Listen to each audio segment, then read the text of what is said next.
அனைவருக்கும் வணக்கம். என்னோட பேரு ஆஸ்வின். பசுமை பாரம்பரியமும் நிலாவில தண்ணீர் இருக்கான்னு தேடுறோம். ராக்கெட்டையும் குடிநீர பூமியில வியாபாரம் பண்ணுறோம். ஆளிருக்கும் பக்கத்துல ஊடு வாழுச்சு, வளராடு சொல்லுச்சு. ஊடு மட்டும் இருக்கிறையா, ஆள மட்டும் காணல. போன இடம் தெரியல. பழங்கினத்த காடிகளை பாவிசானம் அடிக்கிறேன். நன்றி படகு சிரிக்கிறேன்.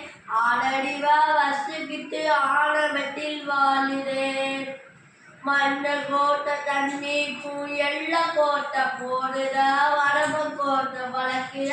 இலக்கியத்தா கூட்டி வச்சு பொம்மையாக பார்க்கிற, அடிமையாக நினைக்கிற. இப்படியே போனாதா பூசிங்க வாழ்ந்தா, புழுவிங்க வாழ்ந்தா. மாச பய என மட்டும் மண்ணாகி போகுண்டா.